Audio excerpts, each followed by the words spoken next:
Good evening and welcome to the Coeur d'Alene City Council meeting. The first item up for business is the roll call, and the clerk will note that all council are present except for Councilor Miller, who is absent and excused.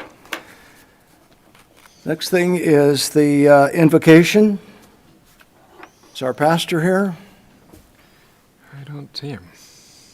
Okay. The Pledge of Allegiance. Would you please stand? I pledge allegiance to the flag of the United States of America and to the republic for which it stands, one nation under God, indivisible, with liberty and justice for all.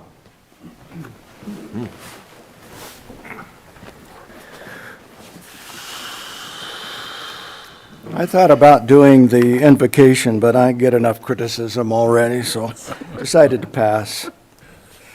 Are there any amendments to the agenda? Okay, seeing none, we'll go to presentations. The first one is our annual report by Ignite CDA, presented by the Executive Director, Tony Burns. Welcome, Tony. Good evening, Mayor and Council. It's a pleasure to be here this evening to share a summary of the 2021 Ignite CDA annual report. Geez, look at all the PowerPoints.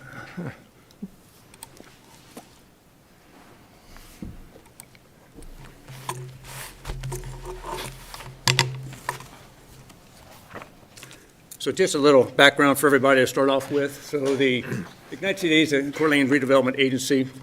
It was formed by council in 1997.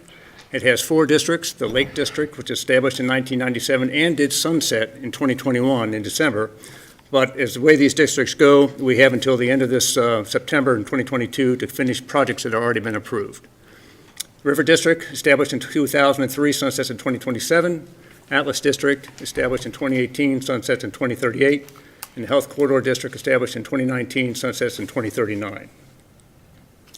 This is a visual of the 4 districts. The bottom one here in the light blue is the Lake District, which is sunsetting. The darker blue is the River District. The green is the Atlas District. And the pink or the rose color is the Health Corridor District. Our vision and mission: our vision is to focus on economic prosperity, quality housing, and employment opportunities. Our mission is to focus on healthy neighborhoods, a vibrant central city, strong regional economy, superior public open spaces, quality jobs, and housing.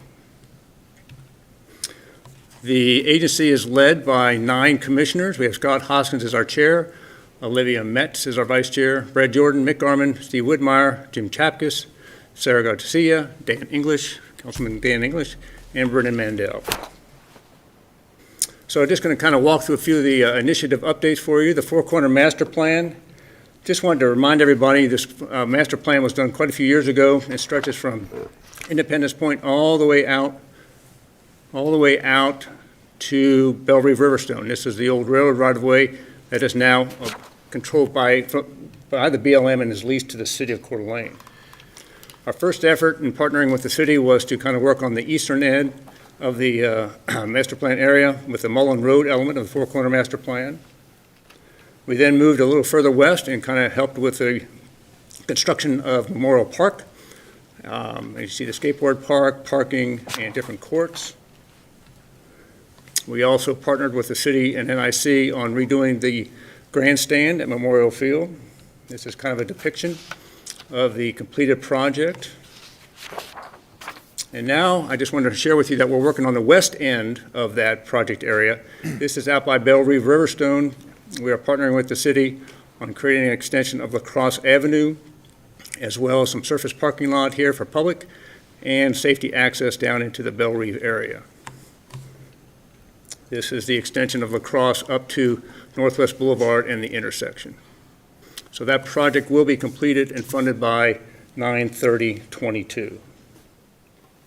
The Atlas project. This is a depiction of the Atlas mill site prior to it being shut down and being redeveloped. This is a shot of the mill site after the mill was removed. So you can see this red line here. To the east of that is area controlled by Ignite CDA, and to the west of it is area controlled by Lance Douglas, who's a developer out of Spokane. This area is located within 3 of our districts. This light lilac color is the Lake District, where the waterfront park is located. Green area is the Atlas District, and the pink area is the River District. Very busy slide, but I kind of want to give you an idea about how we're developing the site and kind of progress to date. This green area shows the first RFP that went out in July 2020 that has been awarded to different development teams. Yellow is the second RFP that has been let and awarded to development teams. The pink area is the third RFP that has been let into a development team. The blue area is the recent RFP that went out, number 4, that it was just awarded to a development team. And this orange area is RFP 5, which we hope to put out this month for redevelopment work. So we're really getting after developing this site to try to bring it online. This is a depiction of kind of before and after shot of the waterfront park. This was the old railroad right-of-way along the river. This is kind of what it looks like now, with access to the water through docks and launches, as well as water parks. Some more shots showing the redeveloped area along the water.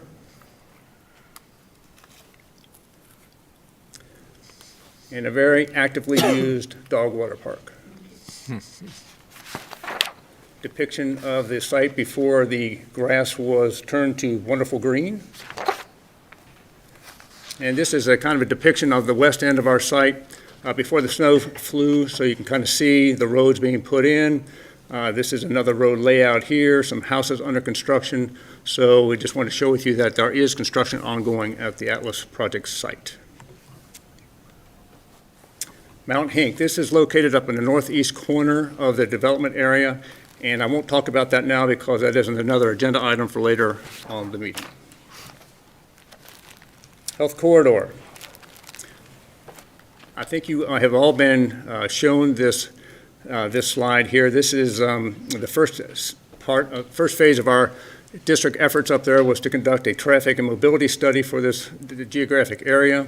We engaged Dow engineers out of Spokane in partnership with the city, Kootenai Health, ITD, and KPO. This is the recommendation that came out of the mobility study.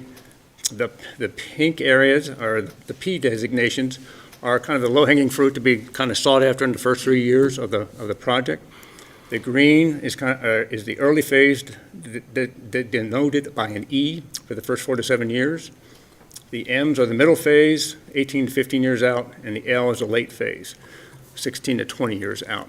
So we're already working with the city kind of on this area here about looking at Ironwood to see if we can work to eliminate some ingress and egress, some driveways off that to help with traffic flow, as well as this P2 down here is the extension of La Crosse Avenue. So we're starting to get after this mobility effort up there, and we've identified some other opportunities that need a little more time to come to fruition. Projects and initiatives. Just want to remind you of what the old Riverstone looked like back in 1990, another former mill site that we were helping to redevelop. The old central premix gravel pit is quite the hole, as you all recall, back in 2004.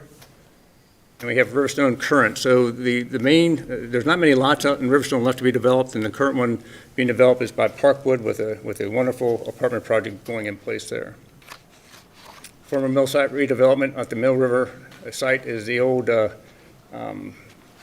Diamond Match Mill. This is what it looks like now. One of our current initiatives is partnering with the city as well as the Rotary Club of Coeur d'Alene to enhance the public space that's located in the Pocket Park on Sherman Avenue.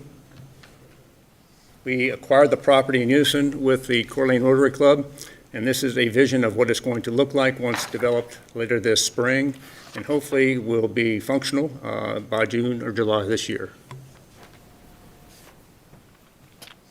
Midtown. This graphic depicts the property that we own in Midtown.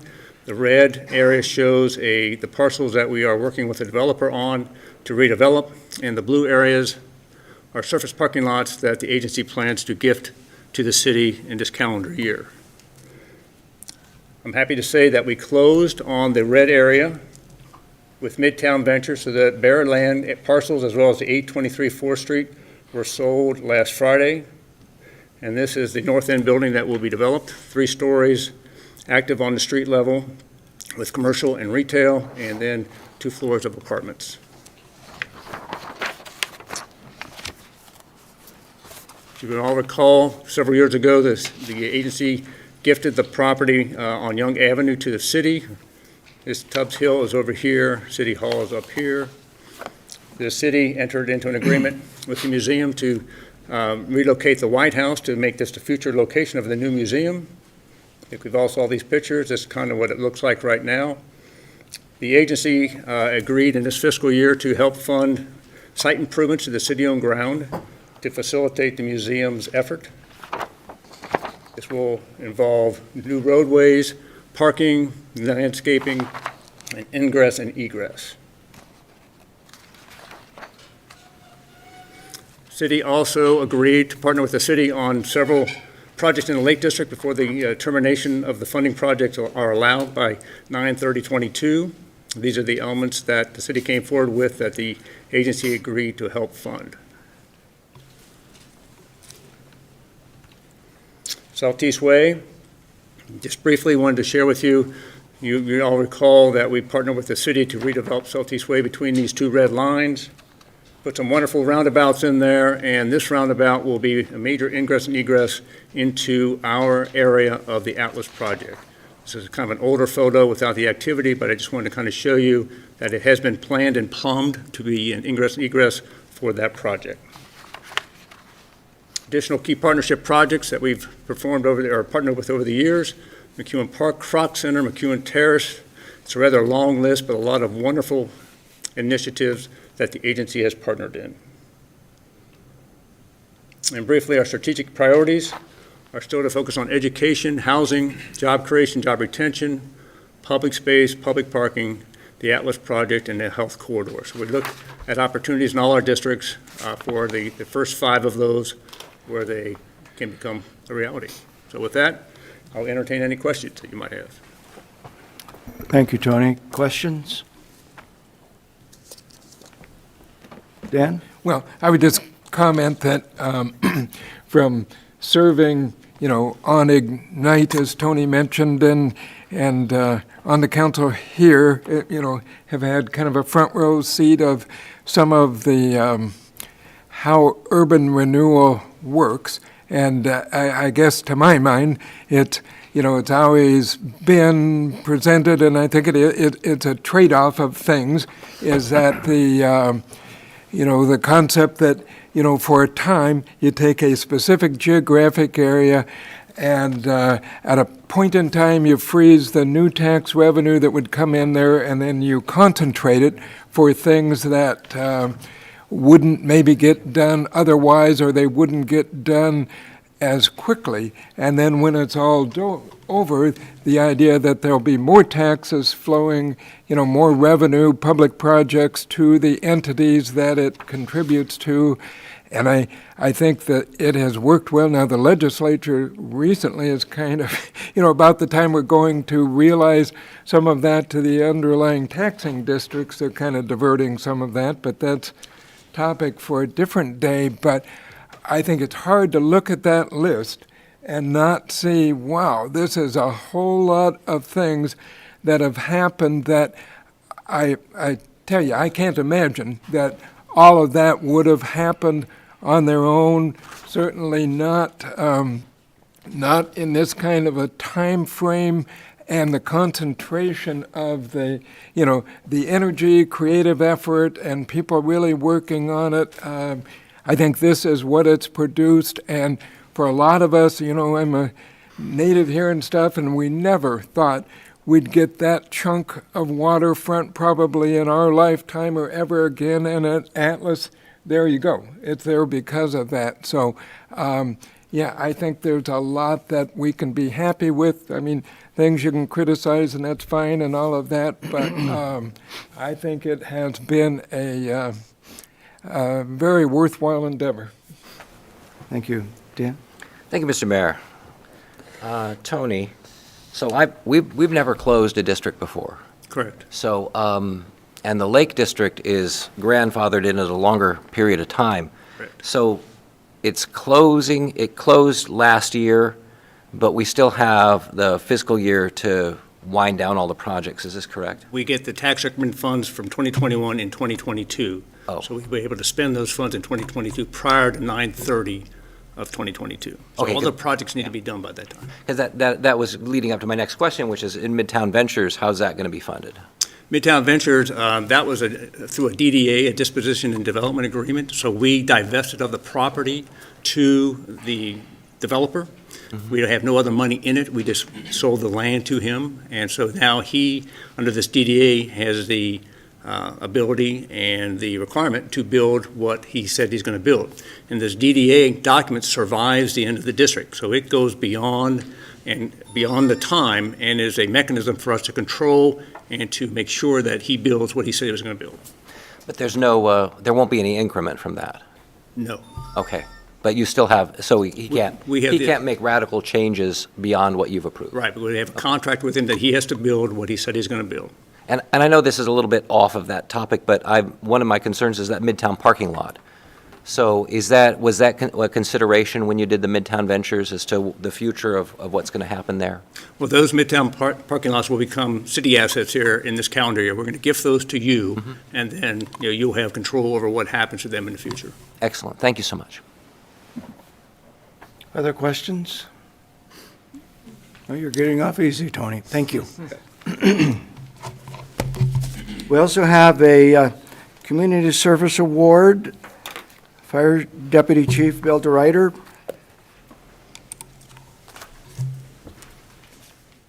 Welcome, Bill.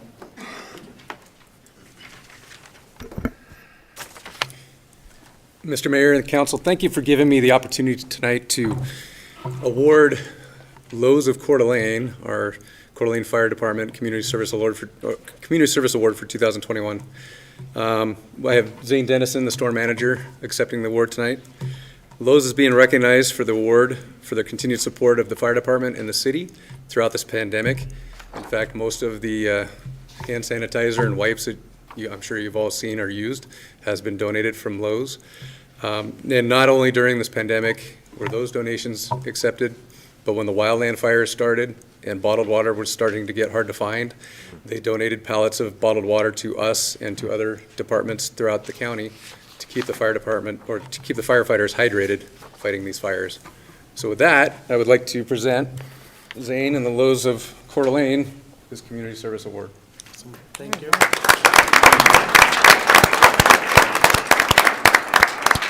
So, Mr. Mayor, just on behalf of, Would you step up to the mic, please?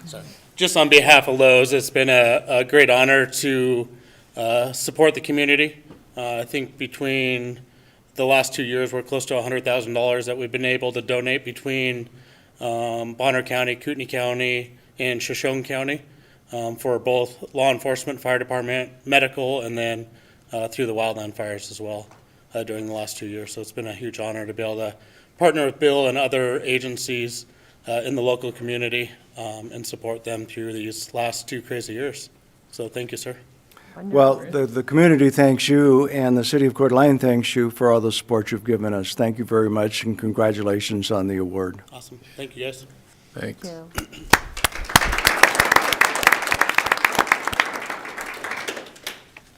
We now move to public comments. People wishing to use that forum tonight? Please give us your name and address. My name is J.D. Claridge. I live in Coeur d'Alene. Your address, please. I don't need to give my full address. It is helpful. I'm sorry. So I love this town. I have a deep care for the people of this community. Because of my concern, last November I ran for City Council, seat 4 against Woody. And although I did not win, the race was very close. 2 other City Council races and the mayor were even closer. The Coeur d'Alene Press even ran a piece titled "The Lake City Squeakers," noting how close all the city races were. It was also one of the highest voter turnouts of any city election in history. This highlighted the growing displeasure with the way the city has been run for years. That sentiment was on full display 2 weeks ago in this room. I saw citizen after citizen coming forward during public comment to express their concern with the city's intent to accept ARPA funds from the federal government. I saw the mayor, Jim Hammond, unsuccessfully attempting to shut down public comment before everyone could speak. I also saw reluctant admonition by City Council that they actually had violated open meeting laws in the workshop the week before. After almost 30 people had stood up to speak against the city accepting these funds, and not one citizen spoke in favor of it, City Council voted almost unanimously to accept these funds. Something's off. There's a disconnect here. It's almost as if the decision was already made. Were the funds possibly already accepted prior to a vote? One can only guess as to the reasons that each of these City Council members, except one, voted to accept the money after witnessing the public outcry. Is it perhaps some special interest group's influence from DC or Boise? Dark money? Just sheer arrogance that City Council knows what's best for us? We may never know the true reason for this decision, but one thing is clear: City Council is not representing the will of the citizens of Coeur d'Alene.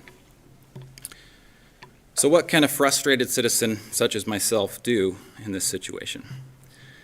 Well, we have options. We can organize a recall effort against City Council. We can run for public office, as I have done. We can file bond claims against city officials. We can file FIFA requests. I will say that these things and other actions are already being considered, and some are actually being undertaken. We need to reclaim Coeur d'Alene, Idaho for the people. I would like to thank City Council for one thing: awakening the people. A groundswell is now taking place, starting with the roughly 5,000 citizens who voted for myself and the other city conservative candidates. If you'd like to join our movement, please visit cdachange.com. We will not back down, and we're not going away. If City Council refuses to listen to the people, they'll be forced to face the consequences of their actions. Thank you for your time, and God bless.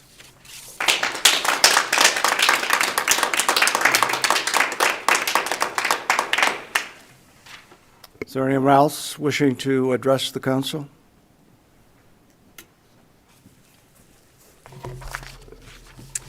Mayor Hammond, members of the City Council, good evening. My name is Jake Geringer. I serve as the North Idaho Policy Advisor in the Executive Office of the Governor. I am here this evening to share a letter from the Governor regarding Resolution Number 22-009 on your agenda. Dear Mayor Jim Hammond and members of the Coeur d'Alene City Council, I want to thank you for your continued involvement and leadership in helping to protect one of Idaho's gems, our beautiful Coeur d'Alene Lake. In 2019, I called for collaboration and local engagement on the important issue of protecting Coeur d'Alene Lake. I committed my administration to supporting local efforts.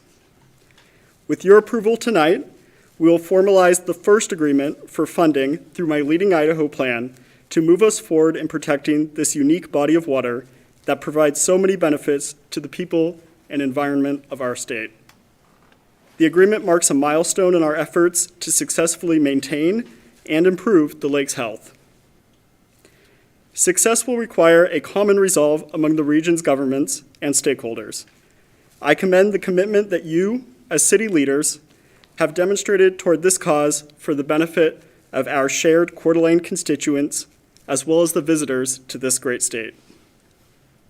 I am grateful to former Mayor Steve Widmeyer for his service on the advisory committee, and I thank your staff for their effort and the positive relationship that exists with the Idaho Department of Environmental Quality. Going forward, I have recommended to the Idaho legislature that additional funds be directed to lake protection. It is my hope that the city of Coeur d'Alene will continue to be a stalwart partner in ensuring that Coeur d'Alene Lake remains a true gem of our great state. Sincerely, Brad Little, Governor of Idaho. Thank you. Thank you. Is there anyone else? Okay, One more. We're trying to be nice to each other. Hello, Linda Puts back. Nice to see you guys again. Question, has anybody, I know that you guys are going to be looking at appointing or the approval for Abby Light to the Arts Commission. Has anybody had a chance to look at her website yet? One? Can we pull her website up real quick, because I'd like to make reference to it? no. Okay, then I will just give you very descriptive words for what her website is. I'm very disappointed that you haven't seen her website, because art reflects a person's heart. Art is an overflow of an artist's mind.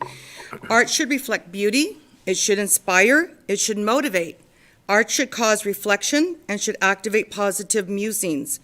Art should mirror wholesome goodness, and art should promote the wonder of life. In the current culture and climate of the Me Too movement, how can caricatures of naked, overweight women, which is what Abby seems to be fixated on if you look at her website, how can they not mock and humiliate the female sex? How does a mindset bent on exposing children to that which will shock and damage their undeveloped, impressionable consciences fall into the category of art when it's really just comic porn? If you look at her website and her artwork, it's all comics of mostly of a lot of naked women and like naked women together, a lot of Play-Doh type of art, and that is not, I'm sorry, that's not art. Study after study shows the damage done to a child's mind when exposed to sexual images at a young age. Young men today battle porn and sexual addictions in a way that they have never had to address before. Sexual crimes and broken relationships are at a rate that has never been seen before. Gender dysphoria is rampant because it has become fashionable. What place does diversity have in all of this? Has diversity promoted the common good? Has diversity brought unity? Or has diversity grown intolerance? Has diversity grown division? Has it destroyed families and mutilated bodies and proliferated mental and emotional health issues? Does Coeur d'Alene really want to become the San Francisco of the Northwest? Does Coeur d'Alene really want to be the artsy-fartsy, we have lost our minds progressive city of the Panhandle? God, I hope not. The slippery slope of leadership is pursuing in a multitude of realms that's going to take Coeur d'Alene down the same exact destructive road that LA, New York City, Chicago, San Francisco have all taken. Kick decency, morality, beauty, and goodness to the curb in the name of diversity and tolerance in every realm, whether it be expansion, housing, public transportation, education, art, welfare, etc. It starts with small things, like appointing someone to an arts commission who loves naked, overweight, porn, comic art, and being elevated to the level of inspiring and edifying artistic beauty. And yes, the downfall of our beautiful Northwest starts with the approval of such an artist. Next thing you know, the town has an app that warns others of where human excrement is on the sidewalks and streets and pleads with the city to come and clean it up, because we know that's what's happened. For those of us who have lived it, we are desperately trying to sound the alarm. The iceberg is up ahead. Please steer the ship away from it. Misplaced compassion in the form of accepting all forms of debauchery and promoting diversity starts in the little things. That's why an art commissioner like Abby Light is not a good fit for Coeur d'Alene, and she would probably be better off going to where her art would be appreciated. Thank you.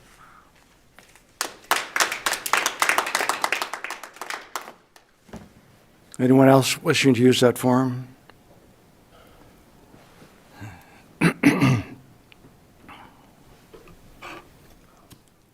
Hey, I'm Ben, and I'm also here to talk about art, not necessarily politics. But I've What heard was your it name? said. I'm sorry. Ben. Yeah. But politics is downstream of culture, and art is a representation, not of culture as is, but culture as people want to portray it as. I encourage people who have a smartphone to look at. Yeah, you need to turn around and face the mic so that People those, who have a cell phone should just look at abbylight.com, but that art represents a particular form of art coming out of Silicon Valley and is represented on YouTube and Facebook. It's called doodle art, and academic papers have been written about this form of art and how it's intentionally structured to break down norms, to break down perceived standards of beauty. And that is a very academic-y way of saying it is intentionally degenerate.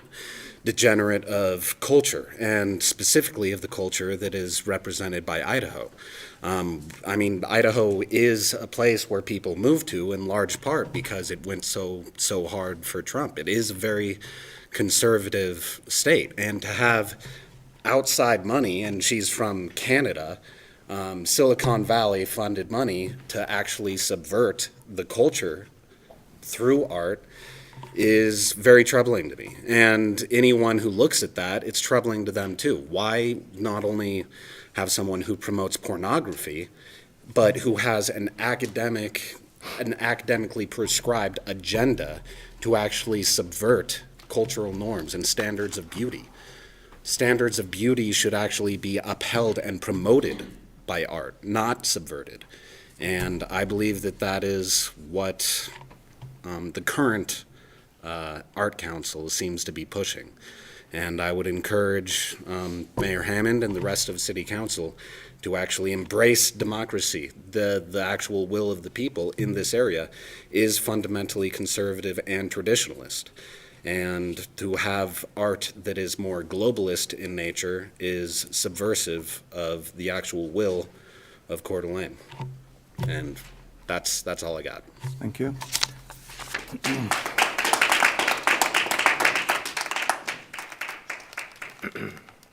Anything else? Okay, we'll move on to announcements. City Council, any announcements? Amy? No announcements? Oh, you look like you were ready to make one. No announcements? Okay, the appointments I'm going to hold for now. The reason that I'm going to hold those is because it's my understanding that there wasn't an opportunity for others to apply. Those were just the names given, and I think that when we have openings for boards, we ought to open that to the public and give that opportunity for the public to apply.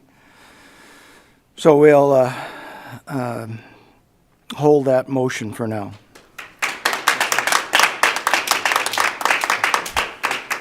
Mr. Mayor? I appreciate that. I was going to vote no on this, and not for the reasons you said, because of what the mayor said. I feel, and I've said this before on council, we have 50,000 people who live here.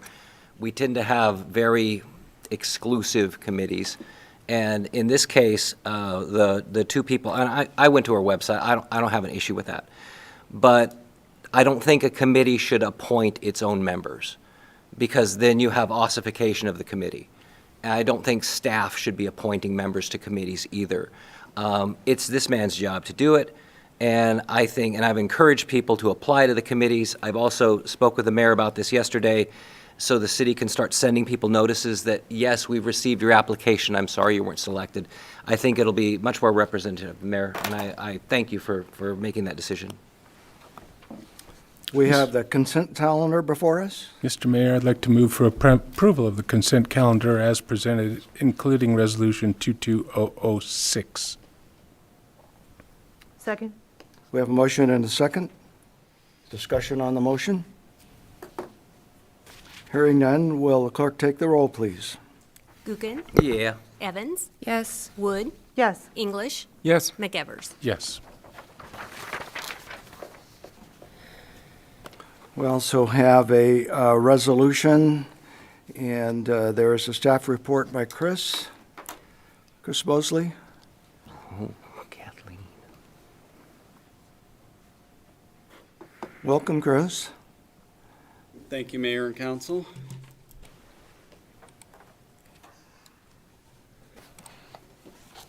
So my first item tonight is for the bid award for the Kathleen Avenue Improvement Project.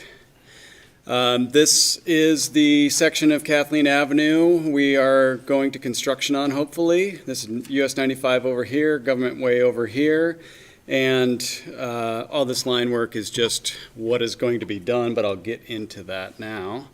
So essentially, the goal of this project is, if you're going eastbound in Kathleen, there are two lanes going eastbound here, and they merge at this point just east of US 95. It's a big conflict point. It really chokes up traffic right there, and a lot of people try to turn left into the right-in, right-out at Super One right there, instead of going down to the next location to turn where they should. So this will extend that lane all the way over to Government Way and become a right turn lane. So it'll be set up pretty much like Niter is on the south side of it. So the design elements are right-of-way acquisition. We accomplished that over the last year or so, buying right-of-way from 3 parcels. And then signal modification, we just did that a few months ago where we moved the signals out of the way and got that all ready so that the contractor doesn't have to worry about that.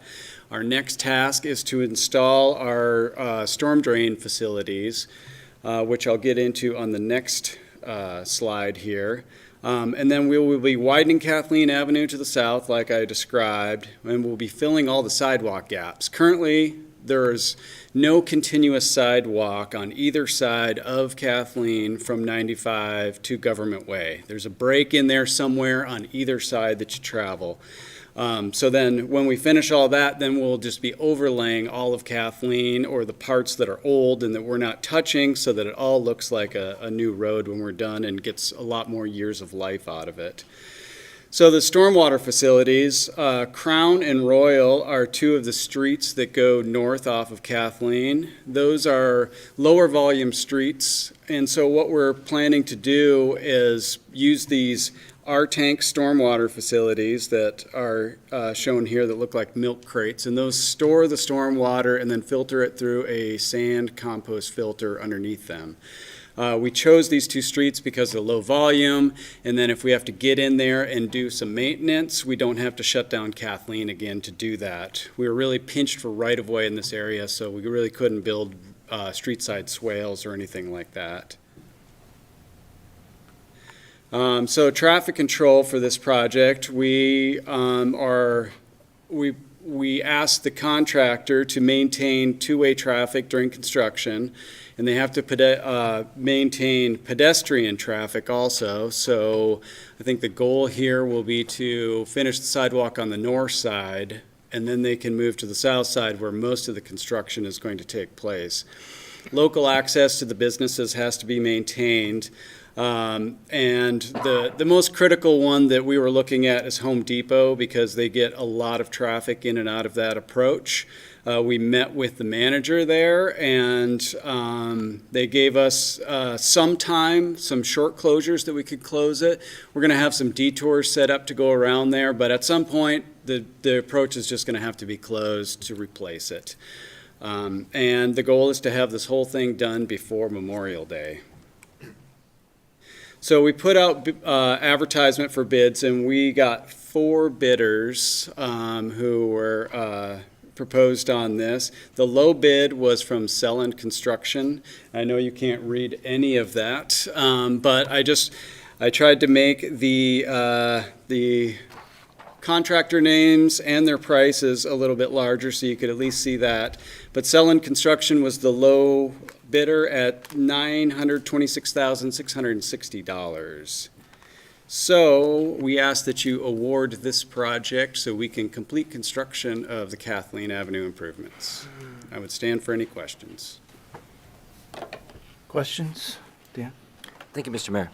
Chris, first of all, thank you. I've been pushing for this for a while, and it'll be really nice to have that out there. You mentioned at the start of your report about people turning left from Kathleen, turning north into Super One. There are 2 ingresses. Is this project going to be removing the one that I consider the most dangerous? No, this project doesn't touch that approach. It actually doesn't touch any of the approaches for Super One. It does do some pedestrian ramp improvements on the corner. That approach was replaced with the ITD fast lane project when they did that project. During that project, I asked them to make a change and put in the right-in, right-out, the pork chop, as they call it, to try to prevent those left turns from going in there. I had talked to the owners of Super One to make sure they're okay with it. They said yes, so I had ITD make that change. Unfortunately, not everybody abides by that. I've seen tighter right-in, right-out situations where people have made left turns, and it's frustrating, but it's human nature. Okay, so we're not going to put in a median strip or anything that would prevent people from turning left? No, because we would have had to add about 4 feet of width to the road to do that, because you've got 2 feet of median and then another 1 foot of shy distance on either side of that that is required. Thank you for looking into it. You're welcome. Woody? A couple, so do we actually pick up another traffic lane? Yes, yeah. So there are 2 at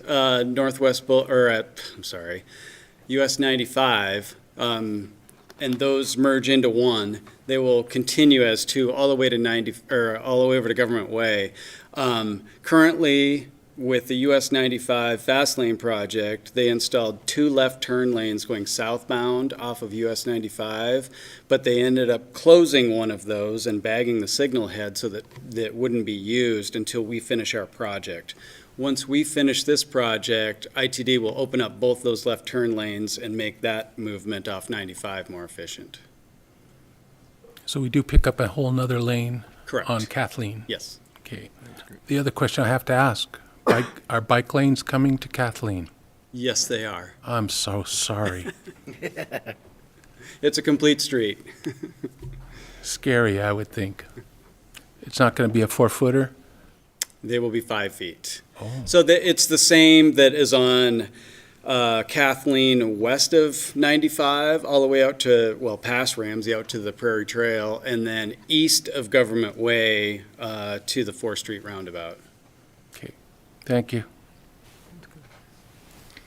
Well, I would congratulate you and the others who did all the work on this, mainly because you were such a narrow corridor.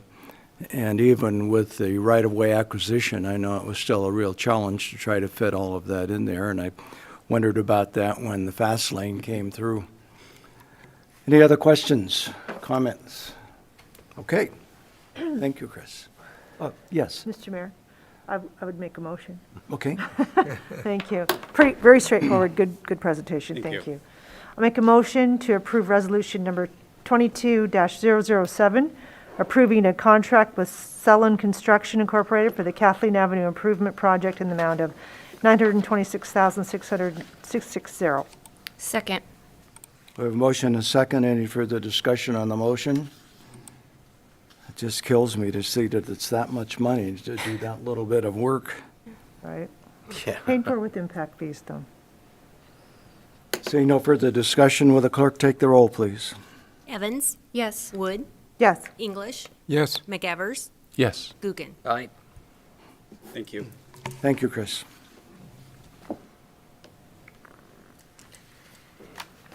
Okay, next we have a declaration of an emergency regarding the Harbor Center building. And Adam, you're going to present this? Welcome, Adam.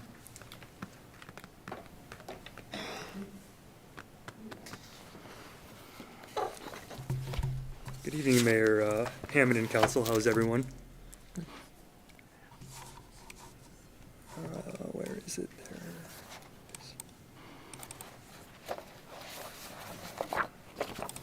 There we go. So, my name is Adam Carrico. I'm here with the Building Maintenance Department under the Parks and Rec Department.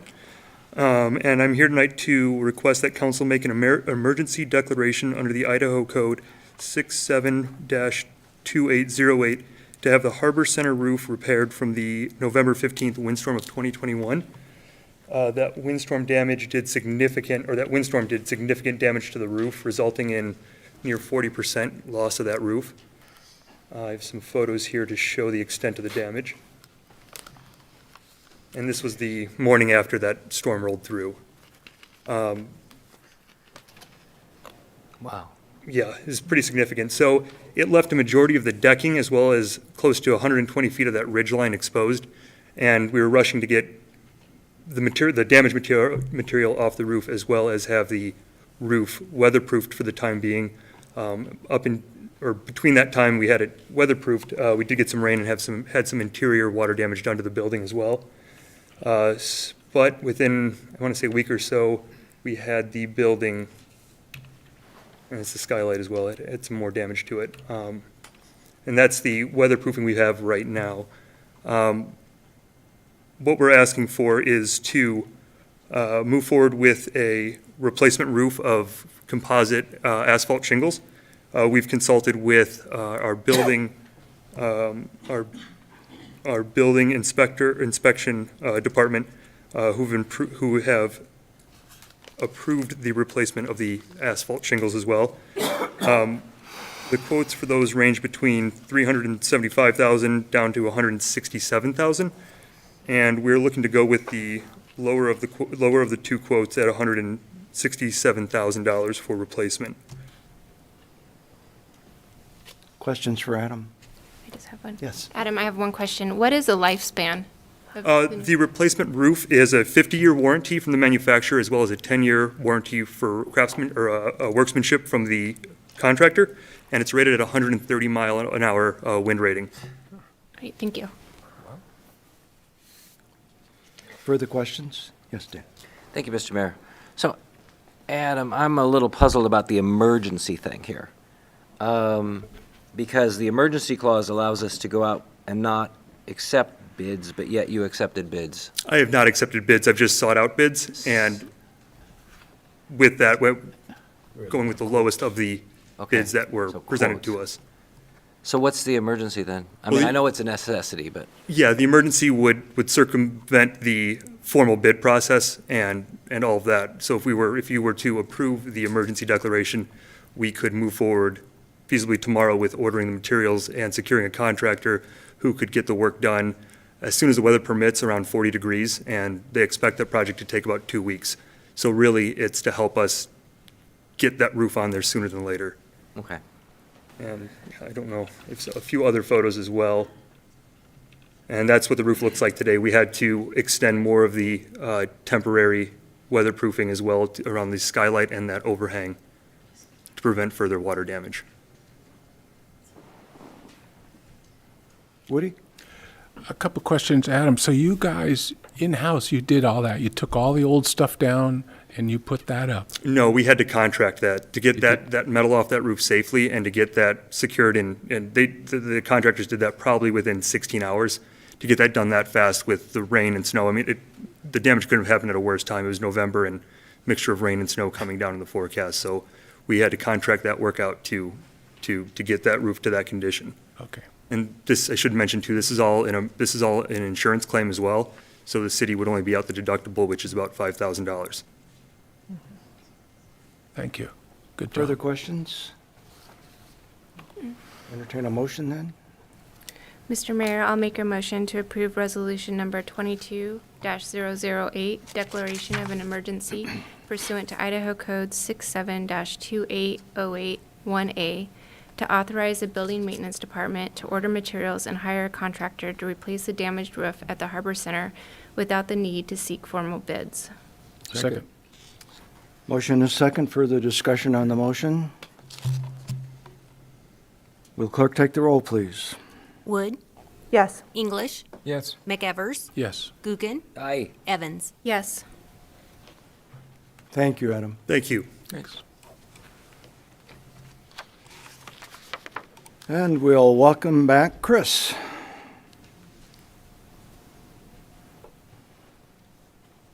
Thanks for having me back again. All right, my second presentation, if you don't mind, I'm going to, oh, it's fixed on this one. All right, we're good to go then.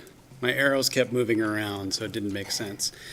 Tonight, I bring before you a sub-award from Idaho Department of Environmental Quality for their phosphorus reduction initiative with Lake Coeur d'Alene. And as Jacob said in that letter of support from the governor's office, they ranked all these different projects for ability to remove phosphorus input into Lake Coeur d'Alene. We had submitted 4 projects, and 3 of them were awarded. The Sanders Beach Outfall Reduction Project, the Independence Point Outfall Reduction Project, and the Mullen Avenue Outfall Reduction Project. So I'll go through those real quickly. So Sanders Beach, this is for 2 drainage areas, actually. There's the 11th Street Marina right here, takes this purple drainage area here and into this outfall right here that's in the marina. And then this blue drainage area here drains to this outfall here, which is at Sanders Beach. And this is actually both of these are underwater most of the year, so you don't see them. Kids actually swim and play around this one in the summer.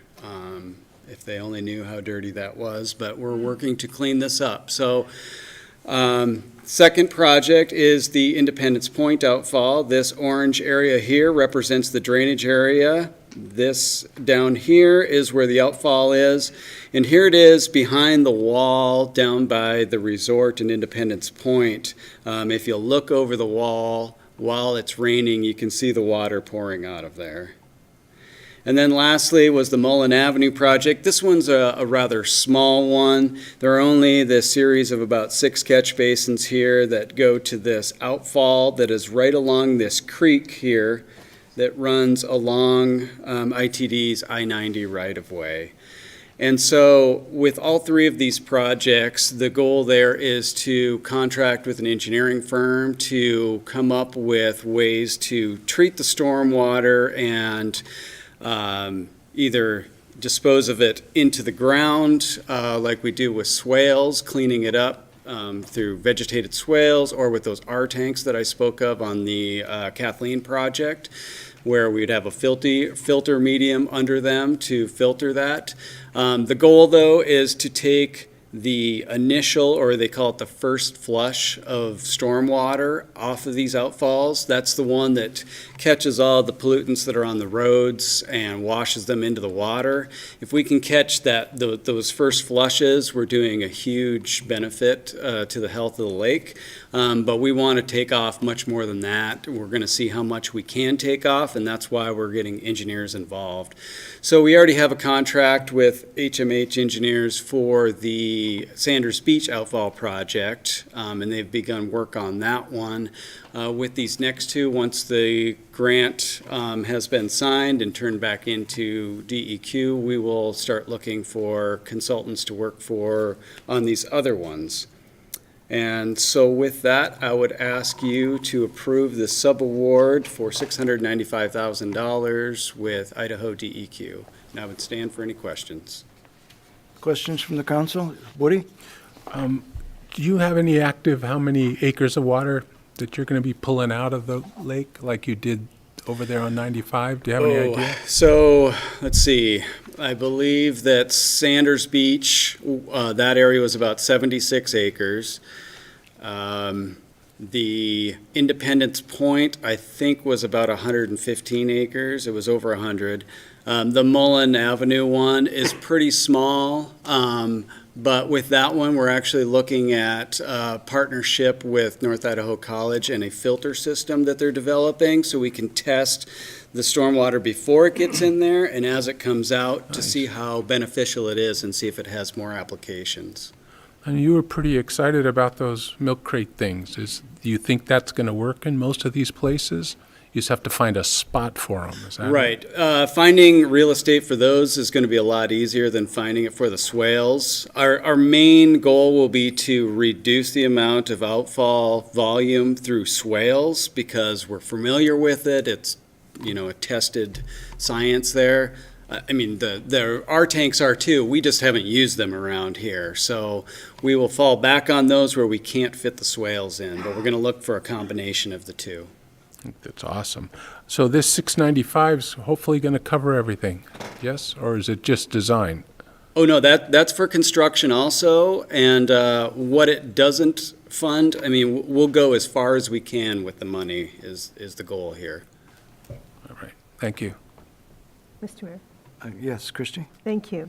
Chris, remind us once again what kind of pollutants we see from this stormwater that we've collected in the city. Well, the main goal of these projects is for phosphorus reduction, and we get that off of fertilized lawns and things like that. But we've also got motor oils and asbestos from brake pads. There's fecal coliform, E. coli that comes from dog waste, and there are a lot of different pollutants that come off of cars, and that's where our main pollutants is coming from. There's also suspended solids, that just makes the water cloudy. There's a large number of pollutants that we're looking to minimize here. Great, thank you. Further questions? Mr. Mayor, I'd like to move for approval. Thank you, Chris. Oh, sorry, moving along. Go ahead. Oh, I'd like to move for approval of Resolution 22009, approval of subaward agreement with DEQ for $695,000 for stormwater outfall volume reduction projects. Second. We have a motion and a second. Any discussion on the motion? Seeing none, will the clerk take the roll, please? English, Yes? McEvers, Yes. Gookin, Yep. Evans, Yes. Wood. Yes. Thank you. Thanks, Chris.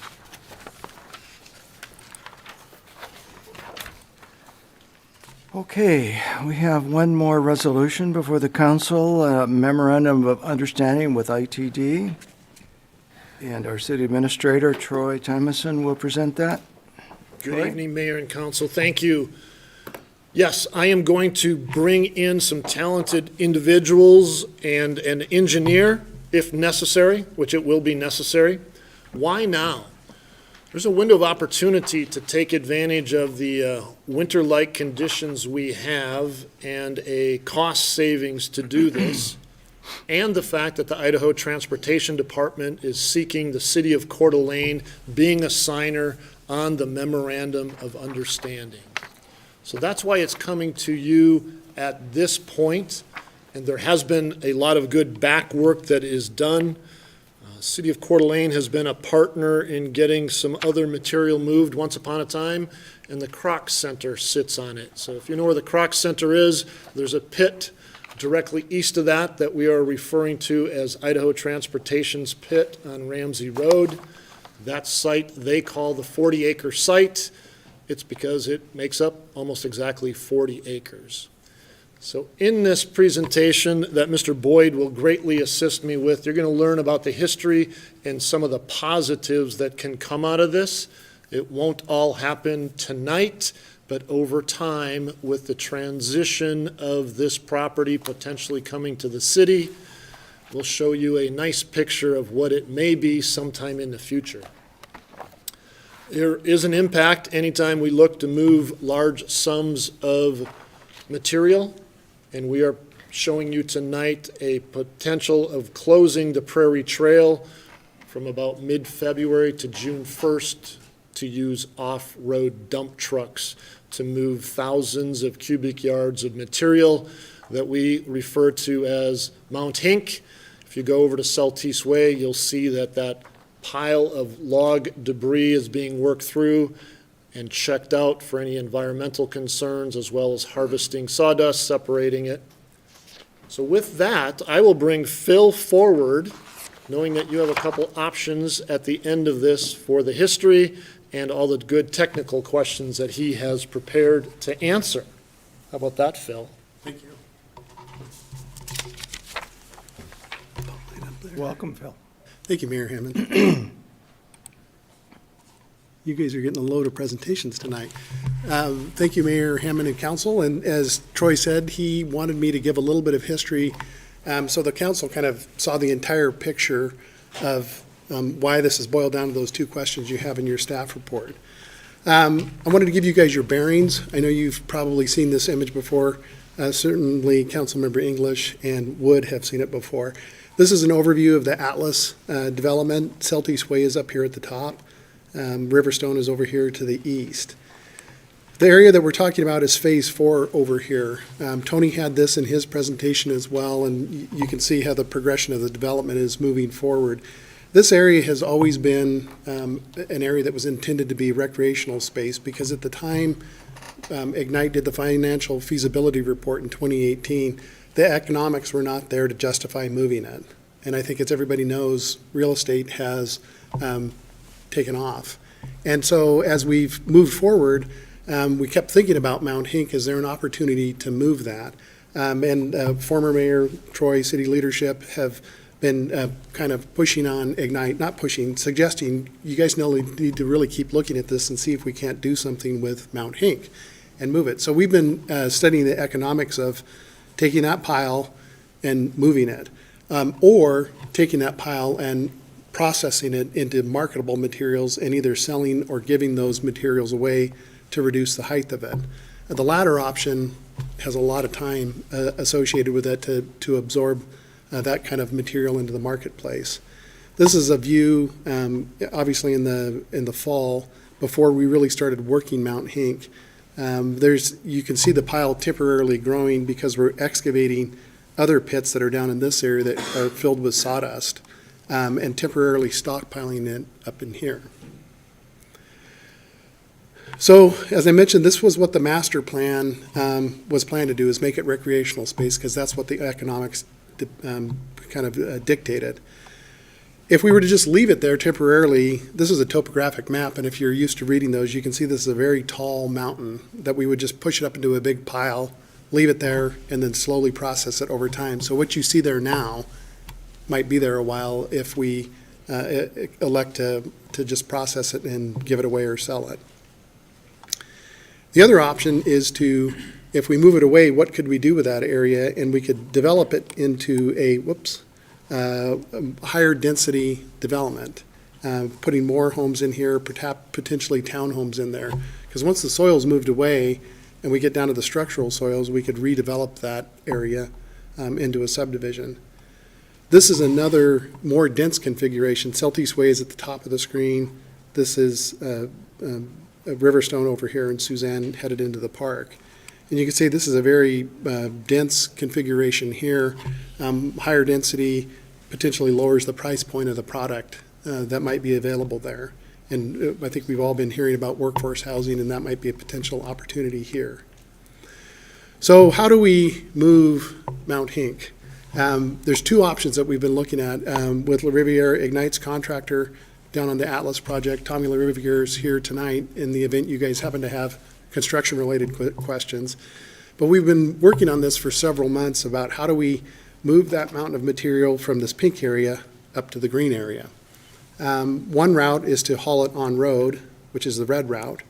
It will take about 4 months, and we'll use typical dump trucks that you see.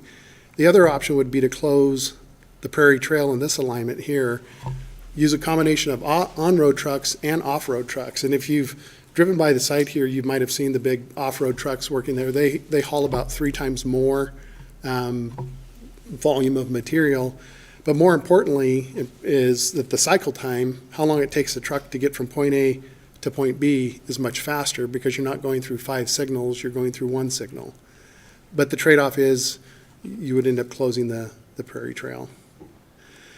So where does that material go to? We've been, as Troy mentioned, here's the Croc Center. Back up for a second. I'm sorry. When you say closing the trail, you're saying a temporary closure of it. Correct. Temporary closure, Mayor Hammond. You're right. I'll be more careful with that designation because I know it's important. And to clarify, the Prairie Trail, it seems like is a long trail. This is a portion of the... This is just a short portion of the trail between Suzanne and Golf Course Road, shown on that yellow route there. Right. Yes. So yep, that's a good clarification as well. I'll show you another image here of the other trails that are going to be closed with other construction projects that are occurring in the area. So this is the 40-acre site, what ITD calls their 40-acre site. This is their brine facility where they manufacture de-icing liquid for their facilities in northern Idaho. So this is a major facility for them. This is an old pit here that has been there for years, and it will continue to be that way, but it presents us an opportunity, presents Ignite in the city an opportunity to fill that in a way that might convert it into a usable piece of property. The bottom of that pit now is primarily filled with non-structural soils. So it's not like you could go build on it right now. You would have to excavate the non-structural soils out and replace it with structural soils, which is probably unlikely. So we could go in there and fill it with the soils from Mount Hink, which are also non-structural soils. So you wouldn't be able to necessarily build buildings on it, but you could go in and build a recreational facility. This is and I've turned north on you in order to get, so north is now to the right. Kroc Center is at the top of the screen. And so this is a concept we developed in collaboration with Troy and Bill Greenwood, and kind of looking at what is a potential use there. And it could be a combination, this could be either artificial turf field, which extends the playing season, where you might have football, lacrosse, soccer here, baseball combination there, and then a softball field here, quite a large parking area to support that, and potentially a partnership with the Kroc Center to create a pedestrian underpass here to move people to the west. So you can imagine the parking, or you guys are familiar with the parking challenges that exist here and the parking challenges that exist at the Ramsey ball fields when there's tournaments. And we've seen what that happens there.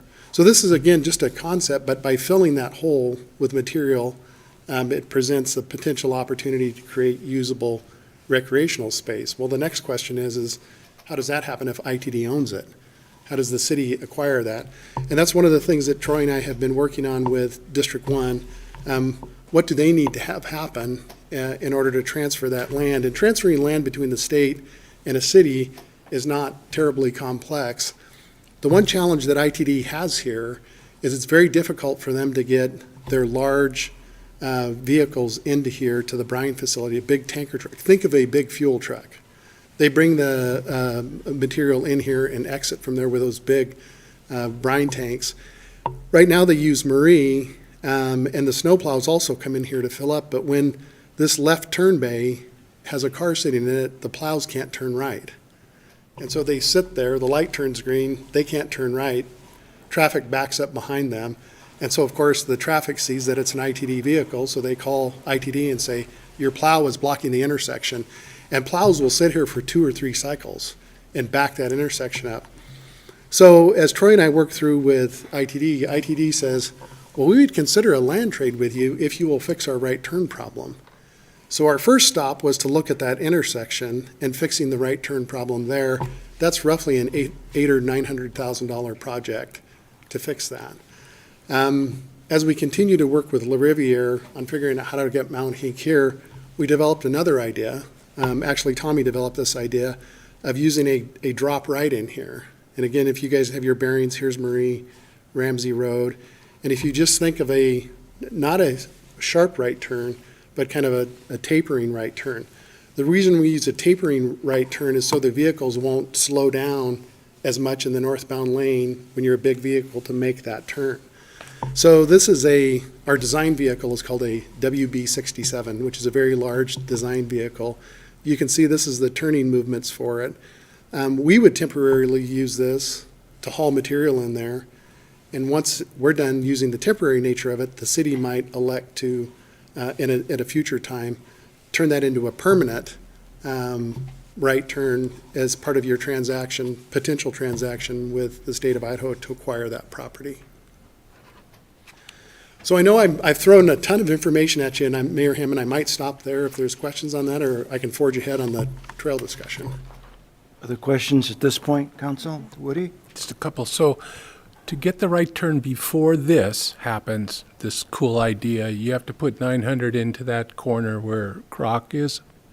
If we solve the right turn problem at the intersection, it would be a $900,000, $800,000 or $900,000 effort.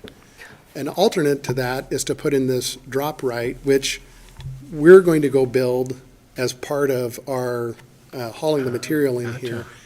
And you might think that we're going to go build 80% of it, 75% of it. The last bit of it would be paving that all the way into ITD's property there, which is not necessary for our purposes, but might be. But this right turn eliminates the need for that right turn. So the approximate cost for the city share of this, and this is very conceptual numbers, would be about $100,000 to make it a permanent right turn versus $800,000 or $900,000 there. You accomplish the same thing. I think that's a great idea. So now you've got the truck in, where does it go to get out? Both in the temporary configuration and the permanent configuration, once a truck is in here, it goes through, and let's say it's an ITD vehicle, it does what it needs to do, it comes out to here, and it can turn right, get into the left turn bay, and it can make that left turn when it exits. Same with the haul trucks when we're moving back and forth. Some of them, if we're using the Prairie Trail, they'll continue on westbound. If we're using on-road, they would turn southbound. So that soft right helps the plow trucks also? It really does, yep. And it eliminates the congestion that you see in the wintertime at that intersection. Very cool, very cool. Okay. Let's see, just to get my bearing, where that green turn, is that like where Starbucks is, right? No, so Starbucks would be right there on that corner. Okay. Councilmember English, Okay. yeah, right Now- there. Okay, so it's further, it's Yep. down in, okay. Yep, and Now I got it. we also work with Chris Bosley and his crew. There's a stormwater swell right here that takes water off of Ramsey Road. And so this right turn starts beyond that, so we wouldn't disrupt that. If the city does ultimately work out a deal where they can acquire this property, Chris has in the back of his mind taking some advantage of that to move some of the stormwater out of the center of the road and along here, because it would open up a left turn bay here, because you see how narrow that left turn bay is there into the Ramsey field. It would increase that. So as soon as we showed this to Chris, his wheels started turning, and we could do this, we could do that, and Get bike lanes on there too, right? he might do that as well, yes. Yeah, Well, that's a congested area. it is, Yeah, yes. So, So the other kind of part of the trail closure story, get you guys your bearings again. Here's Atlas down here. This is Interstate 90. The Croc Center is up in this area here. So here's the segment of Prairie Trail that we would propose closing, is this yellow area here in order to support this project. It would also be valuable to close this section of the Celtice shared use path on the south side, because trucks will also be exiting out of 2 or 3 areas here and entering in 2 or 3 areas here. There's also some retaining wall construction going on there. The city has a water line project that's occurring along Interstate 90 here that's going to close the Centennial Trail. So there's a bunch of trail closures that will occur in that area, potentially at the same time frame. You know, the way Murphy works, they probably won't line up perfectly, but hopefully they'll line up relatively closely. But it's still not to diminish the potential impact of northbound traffic there. This is a potential detour route. And again, you guys have your bearings here, I-90, Atlas site. You can see the golf course there. So if you wanted to head northbound and you were, let's say, down here at the Atlas Park, you could travel along the waterfront trail here. This little segment does not exist yet, but it is a planned segment of the trail, and Councilmember English has been part of this. This was quite a challenge to create, but we think we're there. We would temporarily put that in gravel right now because it's not ready to be paved.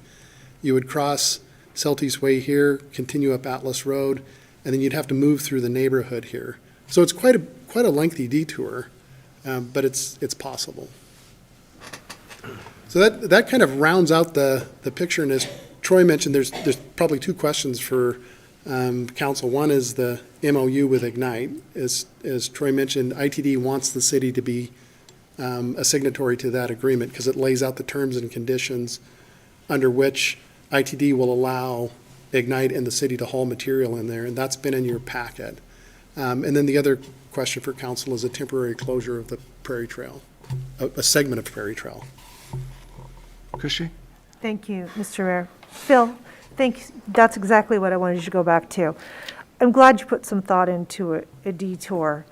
You know, I can accept short-term pain for a long-term gain if we can bring to the community the end result of ball fields that our kids can use, our families can use. That's a great plan. But this is a big deal to close the trail.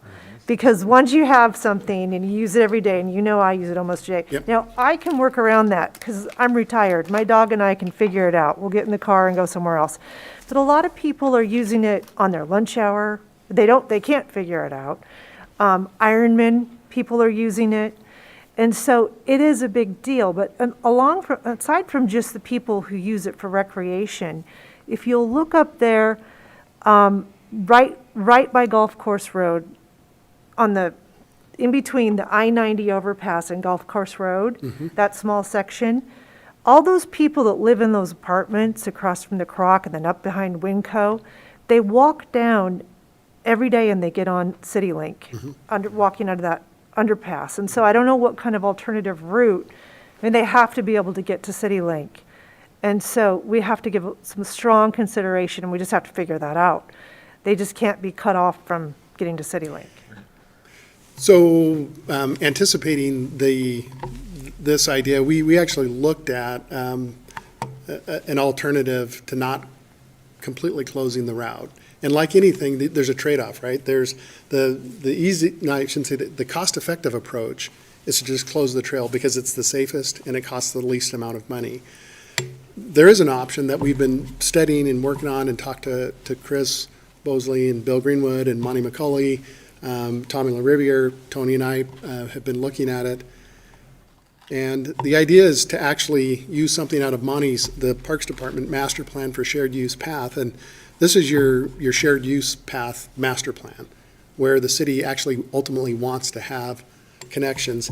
This is a zoomed in section, and it's hard to tell because of the scale of it, but it's over on Apple Way. This is a little exhibit, and you guys are going to have to take a second to get your bearings here. North is up, I-90. This is, as you've come by, I want to say the Goodlander store, but that's probably not the way to call it anymore. Come through here on Apple Way up to Fairway Court, I think it is. So if you guys have your bearings here, this is I-90. This is the Centennial Trail coming in here, and it continues on this way.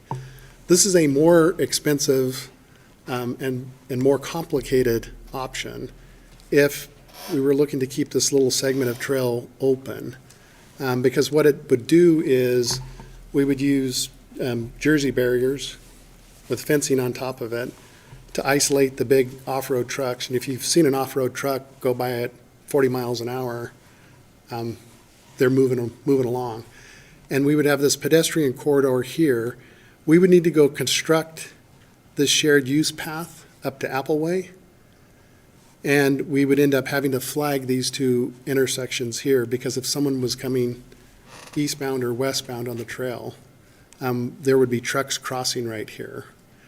So the detour route, let me go back to this image here, would now take you up onto Apple Way here, and you would continue up to Golf Course Road. So if you did live in these apartments, you still would have to walk through your apartment complex, get to here, come onto this section of the trail, get under the underpass, get onto the shared use path, and come this way over to the facility. So it's essentially the same distance, just a slightly different route if you were trying to get to the bus facility there.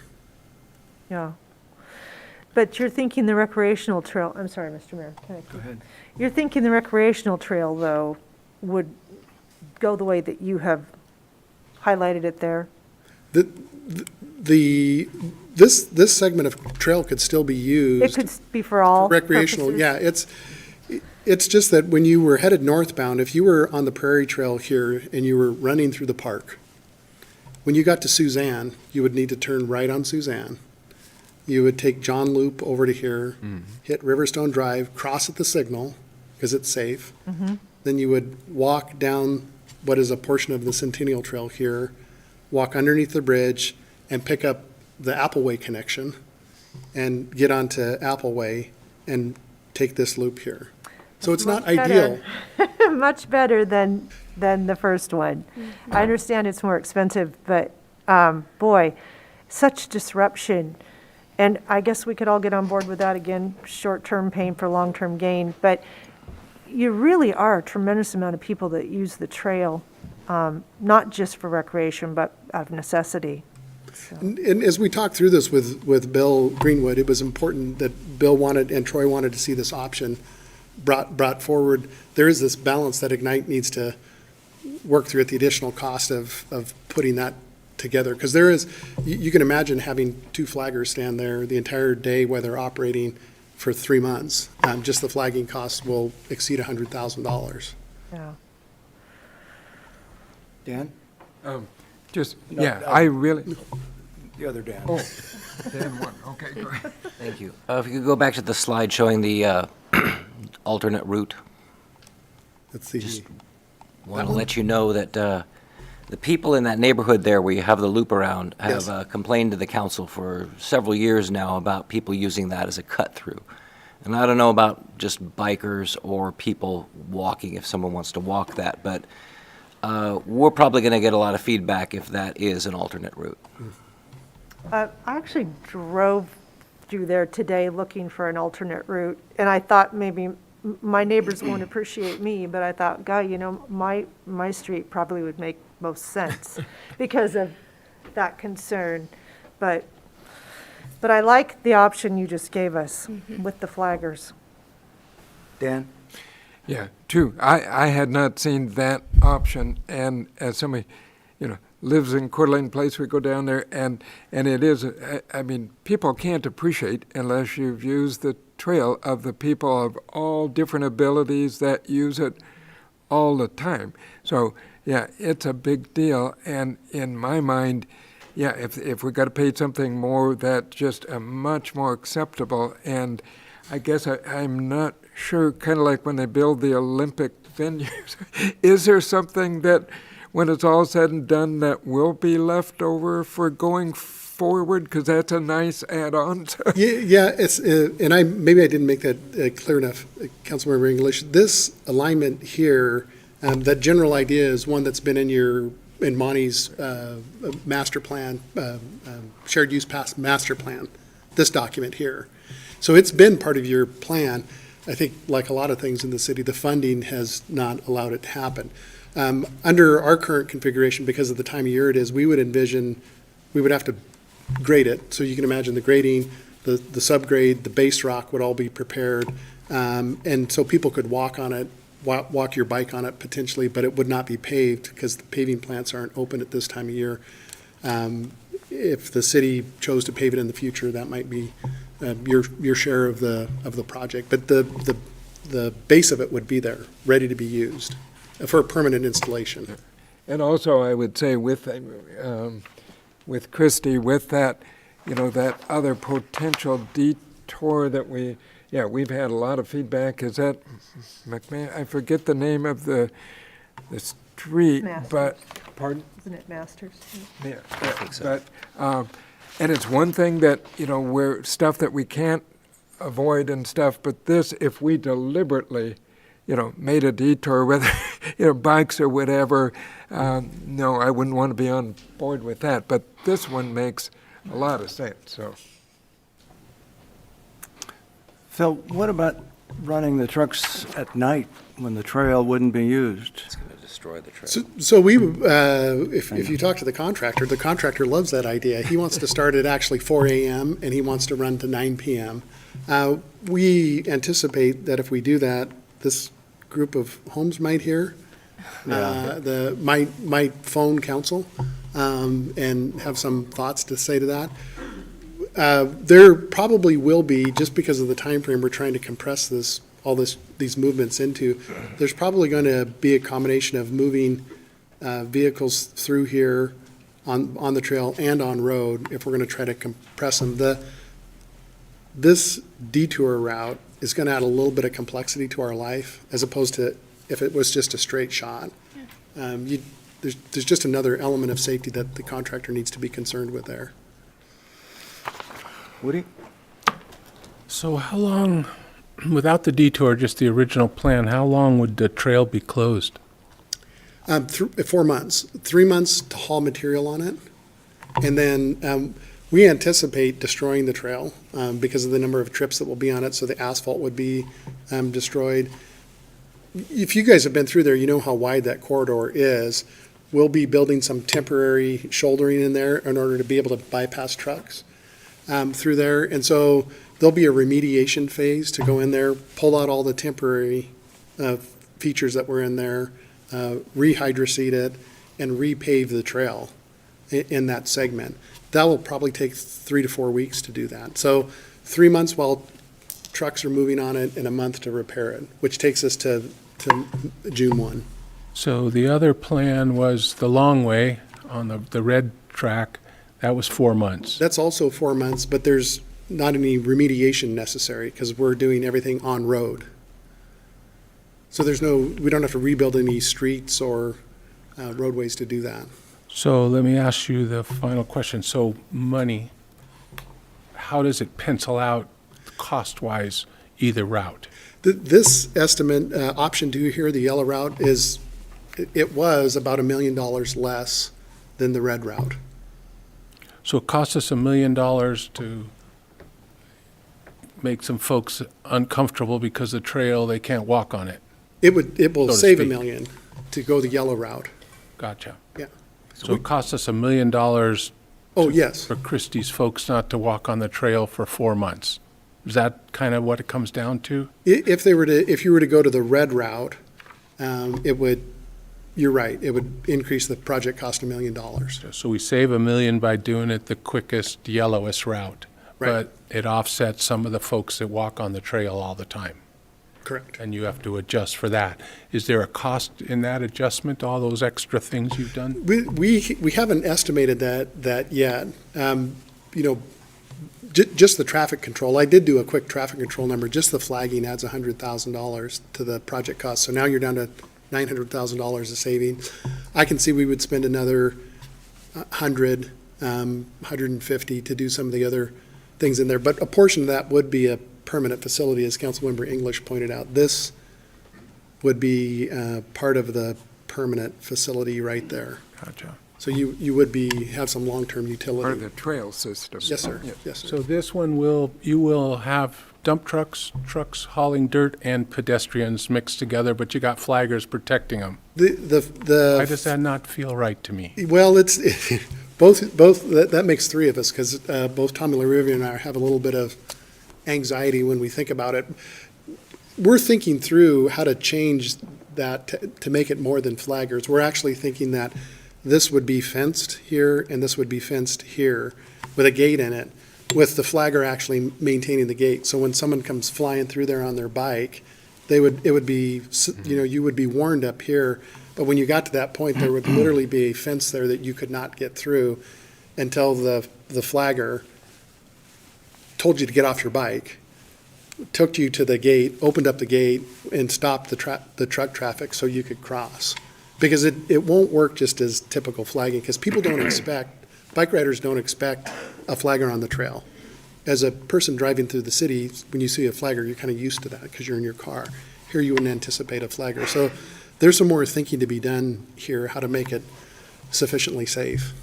So I get where you guys are coming from. I do. I understand that. But let's go back to the before Croc, when they figured out how to do the Croc. So the trail was there. It was a railroad. And those big trucks went, and those scoopers, and they went all the way out to the prairie and came back day in, day out to fill that hole and then take stuff out to build the Croc. And all those people along the trail that are loving the trail now didn't love it then. Yeah. For a little And I'm just saying, is 4 months too much to sacrifice for the good of all? And we're getting a whole bunch of potential, whereas the Croc was kind of a good deal, a relationship to where something happened, but it's a private place compared to what we are going to get if we can move the dirt into the big hole. Mm-hmm. So again, I get where you're coming from, but 30 people, 20 people, Well, no. 50 people Yeah, for 4 months. That's all I'm saying. Amy? Well, I was Hi, Phil. Thank you. I was curious, I see Tabitha in the audience tonight, and Mayor, I was going to ask permission if we could, from the Trail Foundation, if she had any comments or concerns or encouragement for us. Either way, could we invite her up to give her perspective? Only if she wants to. If she wants to, yes. Thank you so much, Amy. So I want to give a huge shout out to Tony because he has looped me in about a couple weeks ago on this project. And to let you know, there's about 20,000 people that use the trail monthly in that area. We're seeing about 1,000 a day on the trail, and that's in our fall months. So, and I have all of that data. If you ever want to see that, we do trail counters out in the Riverstone area. So the numbers are really high even in the winter months. So I fully support this and that there's going to be some great things that come from it. My biggest concern is the Coeur d'Alene Marathon. It is at the end of May and May 29th, so that is less than 4 months away. And we are going to have probably 3,000 to 4,000 people on the Centennial Trail, and the course actually runs out that way. So there's a lot of logistics that are going to have to change if they do this project, which I'm fine with. We're great with if there is a plan, because we will have to recertify it for as a Boston qualifier if we do, because we'll either have to reroute it or it'll have to be a certain amount of gravel that we have to let. It's at 10%, 20%. My race director can do all of the re-qualifying, but it's about $3,000 to re-qualify the Boston, to be a Boston qualifier. So that is my biggest concern, and just to let you know, that is our biggest revenue. So for the Centennial Trail to continue, the Coeur d'Alene Marathon is very important to our operating budget. So without that race, we couldn't do the projects that we have aligned for this next couple of years. So that is my biggest concern. Like I've told Tony, I'm fully support. I love to work with them. I just want to plan as we go forward. So financially, we don't say, oh, we have to recertify it. We have to get more flaggers for the race because we have to move it on the roadway, off the trail. So these are some big things that we need to address before that date. I have a question for you. Yeah. Did you guys run the Coeur d'Alene Marathon this last year? Yes. And the year before? Yes. So COVID didn't hurt anything? You We didn't did change anything? So 2020, we did a staggering start over 3 days. So we were able to stagger people over 3 days. It was a lot of work, but without that race, 2020 would have hurt us big time. So we were able to do that. And then this last year, we had 2,700 people run the race. And we are on track to over 3,000 to 4,000 runners this year. So it'll be our largest year. And so I want to keep, this is 45 years this year of this marathon. It would be 46, but they canceled the year of Mount St. Helens. So this is really big, and this is huge for us. We want to be that world-class marathon in the Northwest. We want people to come here instead of Seattle or Portland. We want this race to be a premier race in the U.S. Thank you. Thank you. Christie? Could I ask Phil? Oh, sure. Yeah, I got questions for Phil. Hey, Phil. Back to the trail. Have you looked at the cost at all once, obviously it's going to get torn up by those trucks. Have you looked at the cost, because your proposal is you'll replace all that. Are you going to end up in the same place with trying to save $1 million, but you're going to spend all of that? No, the $1 million savings is after we've replaced the trail and actually after we replace Golf Course Road as well. Because we anticipate destroying Golf Course Road as well. Chris and I have talked about this intersection here, and we're looking at the condition of that. He thinks we may also destroy that intersection. So that $1 million will creep down a little bit just to redo that intersection. Yeah. But the $1 million savings is after we replace the Prairie Trail in this segment and after we replace Golf Course Road. When I say replace, the asphalt part of it, grind it up, remove it, and repave. Are you planning on having flaggers at golf course so people can do their usual route of travel, or are you planning on closing that as well? No, we plan to have flaggers here. For sure, flaggers will be here at golf course. So when the trucks come to here, there would be flaggers there to stop the traffic so the truck can make that right turn movement. When trucks are coming back in, stop the traffic. We're also budgeting to deal with some of the Croc events. So we would have to organize with the Croc folks, so when they have something going on, if it simultaneously happens at the time operations are occurring, we would deploy flaggers there as well. So we're budgeting high on the flagger side, but planning only to use them here, and then when necessary at the Croc entrances. Because I think, as you guys know, that they have some peak events that occur there, and we need to be able to accommodate that. Yeah, there's a lot of traffic coming off the golf course, too. One final question. We talked a little bit about hours of operation. Coming down the trail, you know, the backside of that are apartment buildings. So what are the hours of operation where people aren't losing sleep? Yeah, so that's a good question. You know, as I mentioned earlier, in a perfect world, we would operate 5 a.m. to 9 p.m. because La Riviera would split shift the project 2 8-hour shifts. We anticipate that might last for a while, but then Troy would call and say, the phones are ringing off the hook.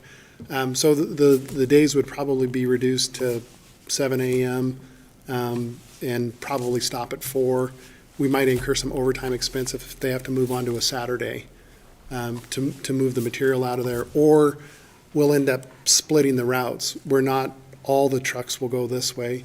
Some of them will go the red route, and some of them will go the yellow route. Because we're trying to, as Tabitha mentioned, we're trying to hit that deadline to be able to open up the trail and have it ready to go on the 27th. So I guess what I would think about that, the split route would be better, and if you didn't start at 5 a.m. until 9 until we got complaints, we just assumed that we're going to be bothering people tremendously, and start at 9 a.m. 7 a.m. 7 a.m. Please. Because, I mean, that trail is right up next to apartments, and so it's going to be loud. And I think we really need to do our due diligence on this, of helping people understand the short term and what we get in the long term for it. And I'm not sure what any kind of plan the city or Ignite has discussed for that, but that's really critical. And you might have noticed that in the MOU, that was also important to Troy and to the Transportation Department, that there was a public information campaign of some sorts, that would involve images like this and better detail, hours of operation. Once we know all the details, and then whether you distribute that on your website or social media, we also budgeted for reader board signs. So part of that is so we can notify people through the reader board signs. The city has a couple of those as well that Troy offered up in order to let people know what's coming through that, and see the city's website. Can I, Mr. Mayor, I don't want to hog the, I'm going to give you time in 1 second. In fact, I'll let you go first, but could we? No, because I'm going to go. Okay. I was wondering if we could, if Bill Greenwood could answer a couple of questions. Well, yeah, let's Sure. Let me finish go Phil's. finish to Sure. Phil. Thank you, Mr. Mayor. Let's talk about the $1 million. Who's costing $1 million what? So the short way to think about the finances of this is when you spend the money to move the mountain from here, and you go and you develop this property at market rate, you essentially break even. So Ignite would break even. So they would go spend several $1 million to move the mountain. Then they would develop the property and sell the property at market rate, and they would about break even. There's a couple of different scenarios, development scenarios, but let's just say for illustration purposes here, they would break even on the red route. So if they move the mountain over here and develop that property, they would break even on the red route. Where's the $1 million? So No, I want to hear from him. I'm not following the question. You said it would cost us $1 million Extra. if we didn't do this. No. I might not be explaining it right. I'll use big round numbers. To move this pile of dirt from here to there, Ignite will go spend $5 million doing that. And then Ignite will sell the developed property for $5 million. So that's a break-even proposition for Ignite. Then there's the tax increment discussion you can get in. If they move the material on the yellow route, it will cost $4 million, and they'll go sell the dirt for $5 million, so they're $1 million ahead. That's not us, though. No.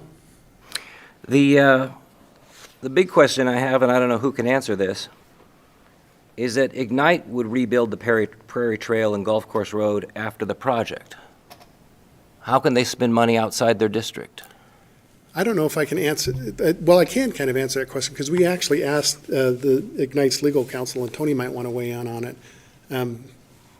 What I understand is because it's in operation of doing something in the district, you're hauling material out of it. Just like you buy materials from out of the district, you're spending money buying materials out of the district that they come into the district.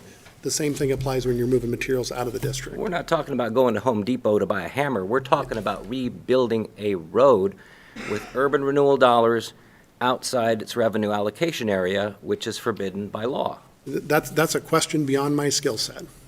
But it's a question that needs to be answered, because if we approve it, they're going to be writing a check for money outside their district. We ran that question by our legal counsel, and she didn't have any concerns with it because it is an act, like Phil was saying, it involves working within the district and relocating materials out to another state-owned facility, and that the money can be spent on rehabbing materials or areas that are destroyed during that process.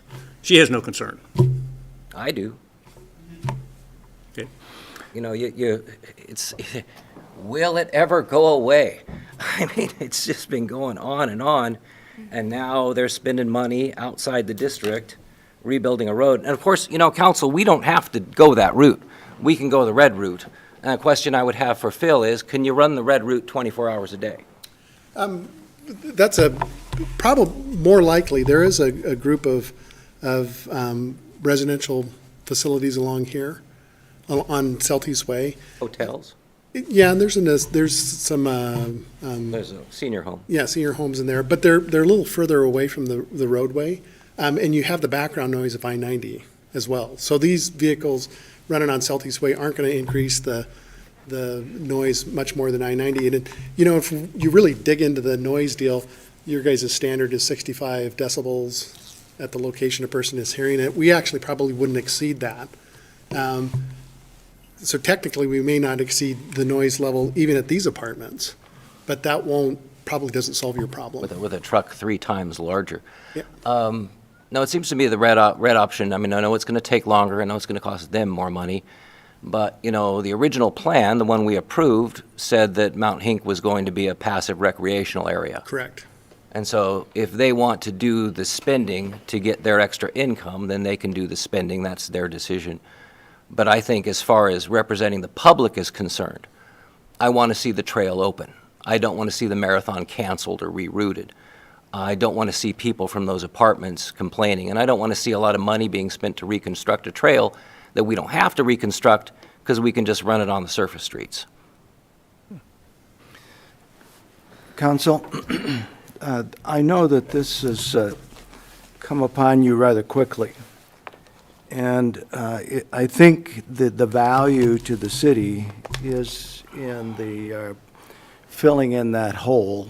There's no value in having gravel pits in the city, but and adding additional park space. But there are a lot of moving parts, and I want to emphasize to you that if you are not comfortable making that decision tonight, that's okay. So I just wanted to put that out on the table as we have this discussion. Dan? Well, 2 thoughts. One, if we go forward, well, whatever we go forward with, because, you know, driving up and, I mean, if we do the red route and up and down Ramsey, I can guarantee you there's a whole lot of public. I mean, go up and down Ramsey and these trucks are going to be going and all that. So we need to, whatever we do, we need to have a huge public information, you know, campaign. We hadn't planned on, but we need to do that, and especially, you know, with trail users and things, folks, and I'm, you know, trusting that the user groups will get the word out. People who are seriously training and things, you know, they'll probably think, oh, for a while I need to do something different. But whatever we do, I mean, a huge public information. The other thing in terms of taking time, which on one hand, it's always good to, take some time. On the other hand, it sounds like, the clock is ticking on this thing, and I'm guessing right now there's probably concern about that, the date for the marathon and things. So that would be something we'd have to It's a poltergeist. be very cautious. What was it? I moved my foot. Yes, Christie. Thank you. Could we bring up Bill Greenwood to talk about parks? Oh, you bet. Thank you. Mayor Hammond, I might quickly add too that, before Bill gets up here, that the Ignite Board hasn't actually approved the project on their end. We're kind of moving through the steps. We were working through the MOU. ITD gave us a little bit of a curveball that said, hey, we want the city to be a part and party to that MOU, which is why it shows up in front of you a little sooner than we anticipated. But the Ignite Board still has to assimilate all the facts, your guys' reaction to it, all those things before any authorization to spend money here occurs. So I wanted to just share that. Thank you, Phil. Bill, I'm putting you right on the spot, but you. Thank you. I like that. I know that you can answer these questions pretty easily. I don't want to kill a great idea, a great vision for ball fields for kids in the future because of logistics. Right. But I do want to minimize the impact, yeah. The Yeah, impact.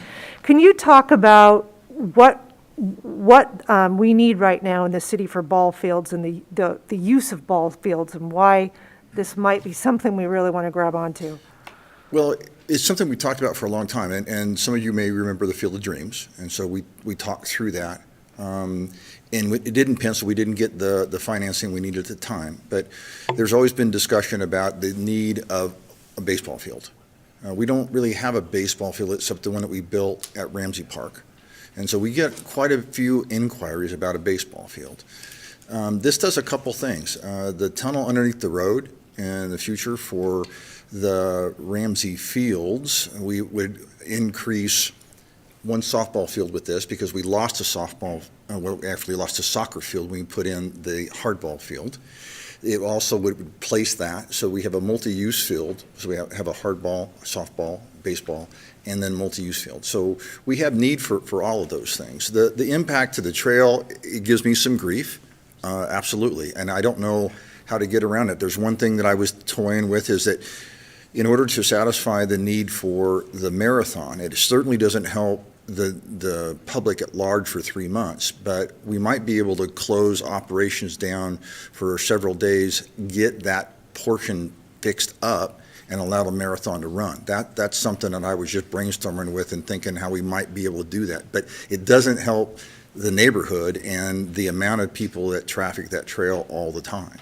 And we talked about even delineating fencing and having some walking paths along the side of the trail. We're putting people in not a good place with trucks running by, right? So that was really put aside because we talked through that one as well. So the need for the fields is there. I mean, I even went out to Merkel some years ago and talked to their maintenance folks about the AstroTurf fields and how to maintain those. And they gave me a tour, and it's different work. It's still a lot of work. It's different than a grass field, but it still requires some maintenance. So it's not, you're getting away from some water costs, but you're displacing those costs in a different way. Right. I appreciate you coming up. Thank you. Woody? So a couple things. So we don't even have budget for this future. No, but we always plan for it. You know that we're real good about that. I'm good with that. We're putting all the pieces in place for the future. Okay, and I'm good with that. My question now is kind of, if the marathon's the priority, can we kick this down the road till fall? No. Does the whole thing? Why not? Well, Tabitha, just wondering, if that's there's important. some restrictions that she has to comply with, and it's certified, and I think No, we move around her. Oh, I see. We don't I'm hustle sorry. in I didn't 4 understand. months. We Okay. come back in September, October, and try and look at this again and move the dirt then. Just an option to try and pick up on the priorities. And I think I'm with Dan. Let's just use the red route, spend the mill. It's not ours. I mean, it is ours, but eventually, it's done without impacting the least amount of people. Sure. And then the trail's open and the marathon goes on. Yeah. I think it's a great project. I was excited to see it being worked that way. Didn't realize when the railroad right away there, nobody wanted to live next to a railroad. Now it's cool, right? Yeah, it So, is. and I get it. It's starting to settle in. Yeah. But, yeah, I think it's a great opportunity, a good deal with ITD. You know, we help them, they help us, and I think that's the way government should work. Sure. To answer the question a little bit about the timing, this was just an opportunity given the construction season for Riviera. So pushing it back to the fall, I hadn't even considered that. I don't think the team had talked through that much either. Well, if we do the red route, we don't have to Right. do anything, right? Understood. Sure. Okay. Other questions for Bill? Troy, did you have your? Yes, Mr. Mayor, and there is a lot to this, and you have done a great job of absorbing it. Like every good opportunity, the timing is critical. So what I would like to do is add one more potential public benefit to this. The impact of going on the yellow route, as we call it, is disrupting a trail and the users of that. It is a quicker way to move the material, and the contractor has a timing opportunity. I would propose to you that with your approval, we would work with Ignite to say that any savings that can be gained by Ignite turns into the lease of the trail that would come to the city, that if you would so choose, we could dedicate it to the Ramsey Pit Fund or whatever we call it. We need to clean that up because it's not a very exciting name. But that's the incentive to seek getting this done now, working on the safety for our trail users and moving it ahead as quickly as possible, is the savings could be used, in my proposal to you, from Ignite for the lease of that section of the Prairie Trail. I have no idea what he said. I'm confused by what you said. So if the savings was $1 million on using the yellow route, I don't think there's a savings. I think there's a cost, and the cost is to Ignite. no, I don't there's like it actually being a called- savings based on what Ignite would spend taking the red route. So if it's $5 million to go on the red route, it's approximately $4 million to take the yellow route. That includes the cost to redo the Prairie Trail section that's beat up, as well as Golf Course Road. Well, then there's a savings of $5 million if they don't do anything. That is true. That is true. However, in this situation, we are looking at an opportunity to partner with Ignite when the ground is brought forward and work on local worker housing.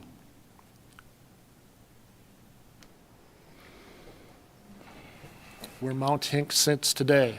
So my point is there could be $800,000 proposing all the public safety features that we want to put into this, that with a lease of the trail, since it is controlled by the city, it would be the savings that Ignite has.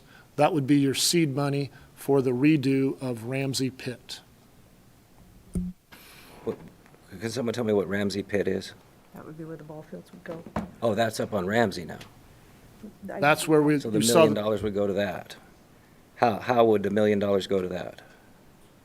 because we are leasing the trail to Ignite to do this work that you are in control of. They are not on a public road. I haven't figured out a way to legally lease a public road to someone yet, but I'm working on that. Yeah, I don't think that's going to fly. I mean, it's a good idea, but, you know. Thank you. Okay, council, how would you like to act? Let's just move to adjourn.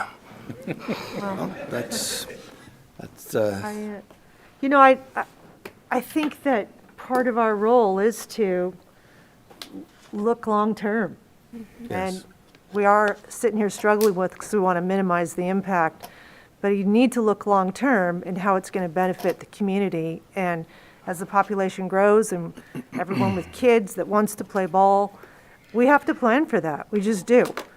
So I'm not going to say no to this project. I'm just trying to figure out the best way to do it. Woody mentioned, what if we did it in October? But the time, sounds like the time frame would not work to do that, right? Was that maybe what one of you. Thank you. So the current metrics that we're using right now, we're taking this window of opportunity because the contractor isn't working. I shouldn't say he's not working. They don't have their entire crew deployed, so there's some economics of doing it now. If we do it in the fall, which is a potential, there's a escalation associated with primarily fuel, potentially labor. So we don't know essentially what the fuel is. There's quite a bit of fuel that is associated with this. So there would be an escalation in cost, but we just don't know what it is. So it's always at the council's discretion if you want to move this off. You also move off the potential to the timeframe when you might do something like this and try to hit the market. Because as Tony mentioned earlier, they're pushing very hard to get this product on the market while the real estate is hot. And maybe that will continue, but it's still speculative. Yeah.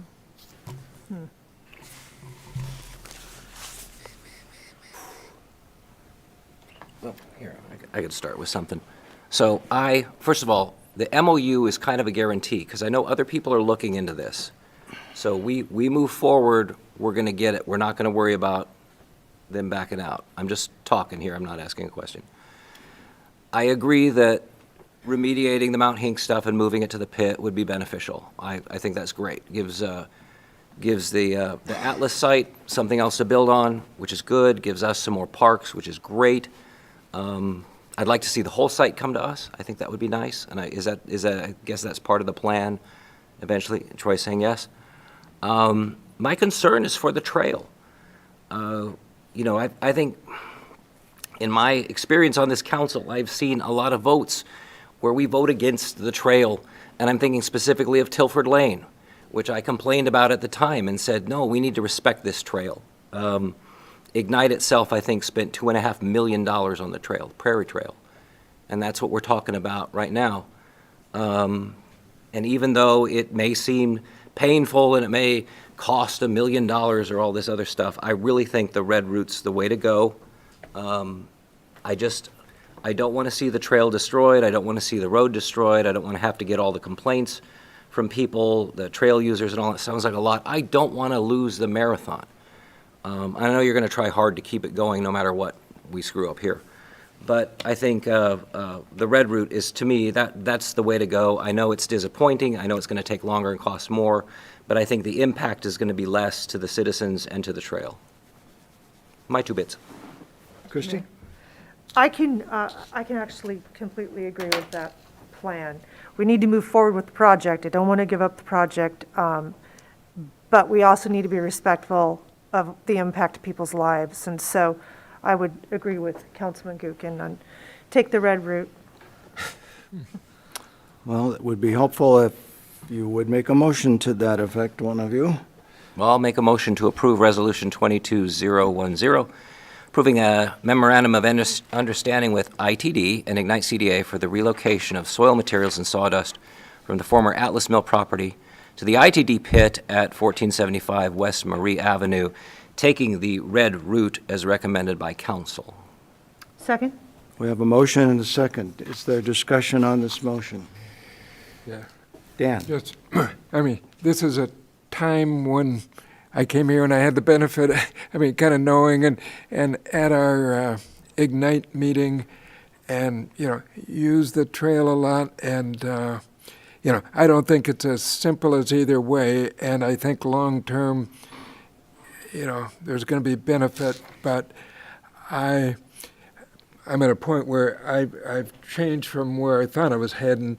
And I think I'm going to go red rather than yellow. So I'm with that.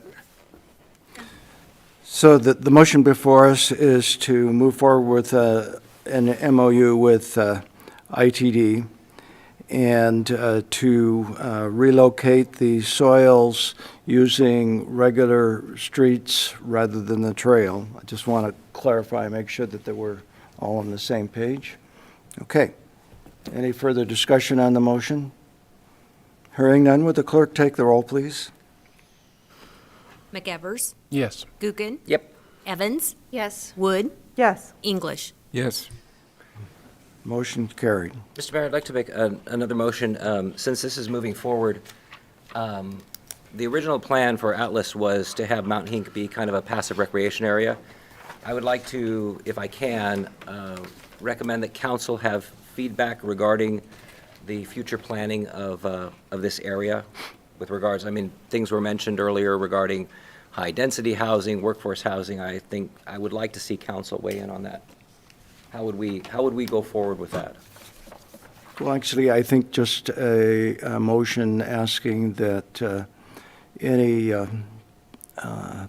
planning of that area after the soil is removed comes before council before being finalized. Okay, I would like to make a motion that future Mayor, planning, sorry, go Hammond, ahead, please. You might make, excuse me, Dan, you might make the motion directing staff to, field those, Right. or bring those proposals forward to you. I think that's generally appropriate to give direction to staff via motion. Very good, thank you. Mr. Owen, well, can I make the motion first and then, or do you want to ask a question first? I wanted to ask a question. Please go ahead. Because it might affect your motion. Thank you.